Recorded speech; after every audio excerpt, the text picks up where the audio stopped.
मांग संख्या 26 के संदर्भ में मुझे अवसर दिया, आपका धन्यवाद। अभी मेरे से पहले उपनेता प्रतिपक्ष बड़े खुश हो रहे हैं और हमारे माननीय मंत्री पर व्यंग कर रहे हैं कि ऐसा होता रहता है। शायद आज नेता जो है उपनेता प्रतिपक्ष बहुत खुश है और ऐसा लगता है भविष्य की संभावनाएं उनको नजर आ रही है राजस्थान में। आज बड़े खुश हैं सर, और आप समझ सकते हैं क्यों खुश है। माननीय सभापति महोदय, माननीय सभापति महोदय अभी बजट की बात कर रहे थे। मैं अपनी शुरुआत करना चाहूंगा, केंद्र सरकार के संदर्भ में बजट की बात करना चाहूंगा और बताना चाहूंगा जो निरोगी राजस्थान का संकल्प माननीय मुख्यमंत्री जी ने लिया और उसी के तहत मेडिकल, हेल्थ, आयुष सारी पद्धतियों को बढ़ावा देने का काम किया। दूसरी तरफ भारत सरकार का मैं उदाहरण देना चाहता हूं। 2021-22 का कुल बजट 82,920 करोड़ रुपए था और जब 22-23 का बजट प्रस्तुत किया यूनियन फाइनेंस मिनिस्टर ने, कई बार मेरे को पढ़ने में भी शर्म आती है सभापति महोदय, 83,000 करोड़ रुपए, 80 करोड़ रुपए की वृद्धि पूरे देश के संदर्भ में।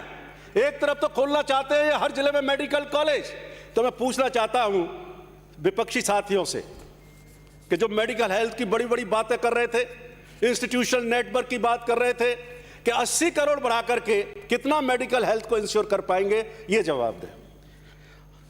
माननीय सभापति महोदय, आयुष के संदर्भ में बात करना चाहूंगा मैं। केवल मेरे 8 कटौती प्रस्ताव प्राप्त हुए जिसमें बहुत सारी बातें आई और जिसमें जो यहां लोगों ने आयुष के संबंध में बात उठाई, कई बार लगता है विपक्ष के साथी करीब 75 हैं, केवल 9-10 लोगों ने बात उठाई आयुष की और बात करते हैं चिकित्सा पद्धति इंडियन मेडिसिन को डेवलप करने की। राजकुमार जी ने, कैलाश जी मीणा जी ने, बलवान पुनिया जी ने, गायत्री देवी जी ने, श्रीमती संतोष जी ने, श्री वासुदेव देवनानी ने, अनीता भदेल जी ने, हाकिम अली जी ने, इन लोगों ने आयुष को लेकर के चिंता जाहिर की। मैं धन्यवाद देना चाहूंगा। कुछ समस्याओं के ऊपर भी इन्होंने ध्यान दिलाया, कॉन्ट्रैक्ट जो है डॉक्टर्स की बात की और सारी बातें की। लेकिन मैं बताना चाहूंगा राजस्थान में अगर आप देखें आयुष का जो डेवलपमेंट हुआ शुरू से लेकर के आज तक, तो करीब 9 संस्थान खोले गए। आयुर्वेद नर्सिंग काउंसिल जो इनकी सरकार के दौरान खुला, इंडियन मेडिसिन बोर्ड कांग्रेस सरकार के द्वारा, होम्योपैथिक चिकित्सा बोर्ड कांग्रेस सरकार के अधीन, प्राकृतिक चिकित्सा बोर्ड कांग्रेस शासन के दौरान, Rajasthan state medicinal plants board Congress सरकार के द्वारा, राजस्थान स्टेट आयुष सोसाइटी आपके द्वारा, निदेशालय आयुर्वेद विभाग कांग्रेस शासन के दौरान, निदेशालय होम्योपैथिक विभाग कांग्रेस शासन के दौरान और निदेशालय यूनानी विभाग कांग्रेस के द्वारा। अब मैं बजट की भी बात करना चाहूंगा माननीय सभापति महोदय के संस्थानों की बात कर रहा हूं। उससे पहले 2017-18 में आयुर्वेद के केवल 2 संस्थान थे जो 21-22 में हमने 8 किए। 2017-18 तक होम्योपैथी का एक भी कॉलेज नहीं था, जो अब 2 हम खोल रहे हैं। यूनानी का एक शुरू से चला आ रहा है जो किसी ने नहीं खोला, जो अभी भी है। और योगा नेचुरोपैथी जिसकी बात कर रहे थे देवनानी जी, योग विश्वविद्यालय की बात कर रहे थे, मैं उनको जवाब देना चाहूंगा योग नेचुरोपैथी के 2 था जो 8 कॉलेजेस खोल दिए गए हैं और जिनमें एडमिशन शुरू हो गए। कुछ लोगों ने बात उठाई थी वेलनेस सेंटर की, कि खोल तो दिए गए, कुछ नहीं हुआ। मैं बताना चाहूंगा 21-22 के बजट में, 20-21 के बजट में 1000 वेलनेस सेंटर खोलने की बात हुई थी, जिसमें 500 हमने 20-21 में खोल दिए, जिसमें से 480 करीब शुरू हो गए हैं और 500 जो है 21-22 में। मैं बता दूंगा, मेरे पास आंकड़े हैं सारे।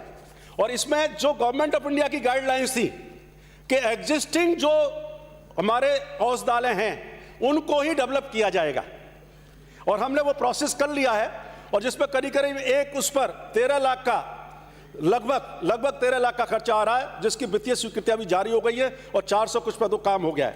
दूसरी बात मैं करना चाहूंगा, बजट की आयुष, जिसमें आयुर्वेद, होम्योपैथी, यूनानी, योगा नेचुरोपैथी और सिद्धा, और जिसको लेकर के इंटीग्रेटेड एक हेल्थ पॉलिसी को लेकर के राजस्थान सरकार के हमारे लोकप्रिय मुख्यमंत्री अशोक गहलोत जी ने 2021 में आयुष पॉलिसी की घोषणा की। और उस आयुष पॉलिसी में पूरा रोड मैप दिया गया है, जिसमें हमारे जिला चिकित्सालय होंगे, ब्लॉक लेवल के हॉस्पिटल्स चिकित्सालय होंगे और पंचायत हेडक्वार्टर पर जो है एक औषधालय खोला जाएगा। उस पॉलिसी के तहत अब काम शुरू हो रहा है और उसमें न केवल आयुर्वेद होगा, ब्लॉक लेवल हॉस्पिटल तक जो चिकित्सालय खुलेंगे उसमें एक यूनानी का भी होगा, होम्योपैथी का भी होगा, इस और योग नेचुरोपैथी का होगा। और मैं बताना चाहूंगा, जो 400 के करीब जो हमारे उप से ये जो शुरू हो गए वेलनेस सेंटर, इन पे इंस्ट्रक्टर भी नियुक्त कर दिए गए हैं, एक लेडी और एक जेंट्स। कुछ पर नहीं हुए हैं लेकिन काफी हद तक कर दिए गए। अब मैं बजट के संबंध में बताना चाहूंगा कि आयुर्वेद का जो 2017-18 में बजट था भाजपा शासन के दौरान, भाजपा सरकार का, वो केवल 594 करोड़ रुपए था। जो आज जो बजट 21-22 में हमने दिया 1088 करोड़ का दिया। इस तरह से होम्योपैथी का 2017-18 में 33 करोड़ 49 लाख का था, जो हमने बढ़ा करके 21-22 में 47 करोड़ 96 लाख का किया। इस तरह से यूनानी का 26 करोड़ 82 लाख था, उसको बढ़ के 35 करोड़ 23 लाख दिया। इसके बाद भी कोई समय कम है, मुझको 6-7 मिनट के लिए कहा गया है। बजट घोषणा में बताना चाहूंगा 2022-23 की हमारा लक्ष्य है कि हर जिला अस्पताल, हर जिले हेडक्वार्टर पर इंटीग्रेटेड कॉलेज खुले। सुन लीजिए मदन दिलावर जी, सुन लो आप। मानी सिंह, आप कहां? और एक नया कंसेप्ट लेके आए कि इंटीग्रेटेड जो कॉलेज खुले हैं आयुष के, जिसमें होम्योपैथी होगा, आयुर्वेद भी होगा, योगा नेचुरोपैथी होगा।